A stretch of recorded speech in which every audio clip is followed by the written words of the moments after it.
ભગવાન સાંભળે તમારું નથી સાંભળતો પણ એના જેવા કઈક ભાવ રાખવા. તો વેદુરજી ક્ષેત્રમાં ગયા હતા તે પેલી ચોંડેલાનું ભાજ્યું હતું ને એ ભાજી નહીં લાવી. અત્યારે તો જો કઈ બહુ સગવડ થઈ ગઈ આપણે નહીં પેલો શું કે કુકર રોંધવાનું સાધન પાછું નવા નીકળે શું તમે હા તમને પાછો પેલો સ્ટીલ નો તબલો અને પાછું નીચે તોબાનું બોલો કેટલી સગવડ. અને પેલે દેવતા હરગાવી અને ચૂલાને ફૂકી ફૂકી બિચાર્યો અને ડોસ્યો છે એક જ અમને વાર્યો અમને તો એવું સમજે નહીં.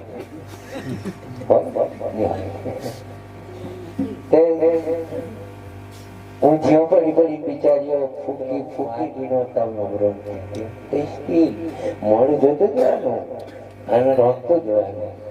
તાલ આવે તો મોડું જોતું જવાનું ખાતું જવાનું. મોડું મારું કેવું હાલે એમ જોવાનું. અરે સંજય અરે માટીનું તબલું હતું એમે ભાજી નહોતી અને ખાઈ ગયું પણ હોણલું જોવાનું રહી ગયું. તે ભગવાન આવ્યા પેલી બાજુ 56 જાતનું કવરોને કઈ 56 જાતનું રખોડું બનાવી અને તઈ જઈ અને જોઈને પાછા વળી. શું કડવું લાગતું હતું એનો ગોંડો હતો શું કામ પાછો પણ કઈ કશું નહીં એની સ્મેલ પણ લેવા નહીં રહ્યા. જતા રહ્યા સીધા વેદુરજી કઈ અને કહ્યું કે કઈ કહી ભાઈ આ તો બરોબર લાગી કે મારી પાસે કઈ નહીં પણ તારે ખોવાનું જો હોય તો તારે હોણલું ધોયાવાનું રહી ગયેલું તો ભાજી ચોટી લીધી હોડકાર આવ્યો બરાબર. તો વેદુરજી જેવું ઘણું હતું. વેદુરજી ભીખ માંગતા માંગતા બજારમાં ગયા તો કોઈ કેરુની લારી વાળો હતો કેરું પકડાવી દીધું અને લાયા ને એટલામાં આયા ભગવાન આયા એટલે પેલો એટલો ભગવાનના નામની અંદર ભગવાનની ભક્તિની અંદર એટલો પાગલ બની ગયેલો વેદુરજી. તે પેલો વેલો કેરું સોયલું તો ખરું પણ થોડું રહ્યું હાથ પેલું ગરબ હતો ઉકેલા. ભગવાન કે લઉં કે ખાવ ભગવાન દસ ખાતા ખાઈ ગયા. મારા એમ મારી ભક્તિમાં આવ્યો આટલો બધો લીન થઈ ગયો તો એવો અસ્વસ્થ થઈ ગયો. અને સબરી 7 વર્ષની હતી. બિલડી 7 વર્ષની હતી અને ભીલોની જાતનું જે થતું હોય તે એટલે 7 વર્ષની થઈ જેટલા બકરો જેટલા પાડા બધું લાવી આખું મેદાન પર સાબરી ગઈ. બાપા કે આ બધું શું કામ આટલું બધું ભેગું કરે? તો બેટા તને ખબર તારા લગ્ન ને વાપરવા માટે મારું લગ્ન અને આટલું બધું કાપવાનું આપડે ભીલોની જીતની વાત છે. બધો આપણો સમાજ બોલાવવો પડે, બધાને ખવડાવવું પડે. સાબરી કે આ તો મારે લીધે આટલા બધા કાપી નાખવાના. રાત બધું મૂકી જવા ચાલી ગઈ જંગલો ની અંદર જતી અને જંગલમાં એક ઋષિ મુનિ રહેતા ત્યાં ગઈ અને સેવા કરવા લાગી ગઈ. એટલે કઈ બધા મારા જેવા લંગોટિયા રહેતા હતા ગુરુ મહારાજ એવા કઈથી આવ્યા કોણ છું?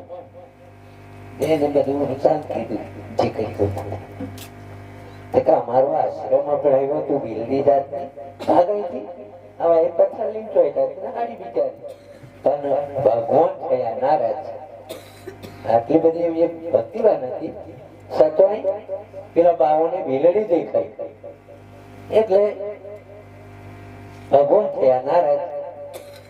તઈ એ બાવોને પોણી પીવા નાવા જોવાનું સરોવર એ સરોવરની અંદર એટલું દુર્ગંધ મારવા માંડ્યું પાણી પીવાનું તો શું પણ નાવાનું શું પણ નજીક નહીં જાય આટલું દુર્ગંધ મારવા માંડ્યું. બધા ભાવો કહેવા માંડ્યા ગુરુ મહારાજ કઈ દવા નાખી કઈ ગમે તે થઈ બાકી બહુ દુર્ગંધ મારે પીવાય નહીં. ગુરુ મહારાજ ગુરુ મહારાજે જોઈ લીધું કે મૂર્ખાવો કોઈ કશું નાખ્યું નહીં પણ અહીં પેલી છોકરી આવી હતી એને તમે મારી બગાડી ને કે હા ગુરુજી બિલડી હતી એટલે શું બિલડી તો ભક્તિ કરવી હોય તો પેલા સંતોએ ભક્તિ ભેદ વિનાની નથી ઉગાડવાનો આરોપ પાખંડ સિદ્ધ કરો મોઈલે મન વધતી જવાનું. મોટો ટીલો કરેલો હોય આવડા લખોટા લટકાવેલા હોય એને ભગત કહેવાનું. એ તો દુનિયા દેખાડવાના. ધન બપોર આવ્યો હોય અને લખોટા લઈને બેસી જાય ટચો ટચો ટચો એ ભક્તિ કહેવાય. પેલું જ કીધું ઋષિ મુનિઓ ભૂતકંઠ હાલે નહીં સેજે સુમરણ થાય એસા જાપાના ગાપ જપાય તો એ યુદ્ધ સતલું બધા આ બધું દેખાડવાનું. એટલે અમુક બામો ને આ ગાડી ડાળીઓ પકડો ના લીધા લીધો બીમારી ટૂંકી એવા એ સંત ગયા અને આ બાળસો ને જોઈને કેતા હોય તે ઈજરોને ગ્રહો વટી જાય મારે ટૂંકા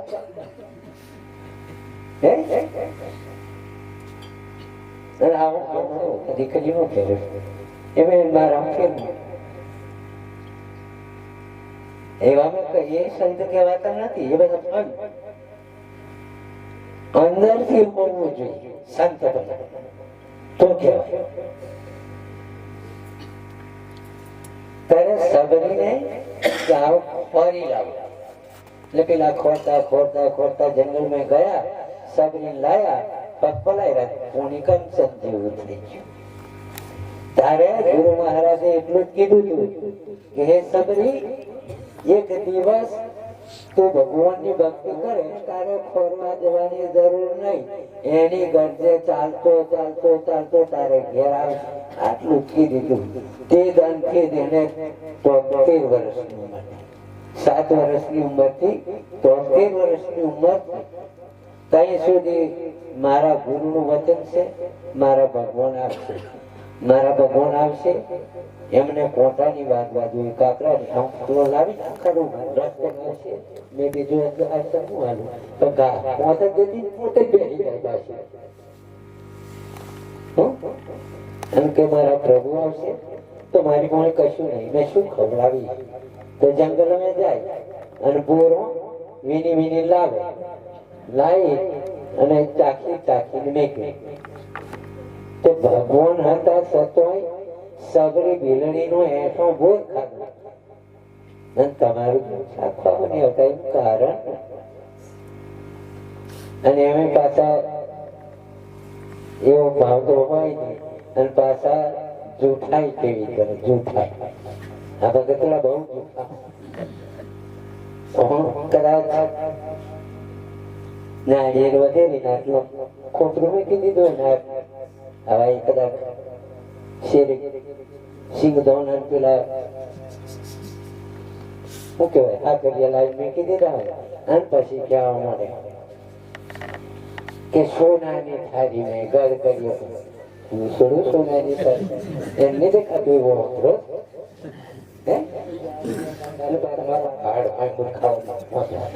હું કામ તમે એવી જૂઠાઈ કરો તમે તો નહીં બોલતો પણ તમારે હાડકો કોઈ જોવા વાળો નહીં તો ગકાય હાડ તો જૂઠાય એવો એ તો મને એ કે અમને મેં બનાવી મોકેલા તો હજી મને બનાવે આવું હાડ તો દુઃખ નહીં બોલવા એને દેખાય આવું ખોટું બોલશું બનાવવા જાય લાવ નહીં કરશો હાથે હાથ કરવાનું છે જે કંઈક આપણા બાવ ભાઈને શક્તિ પ્રમાણે જે કંઈક એને આપ્યું તે પ્રમાણે આપણે જમાડવાનું છે. રામા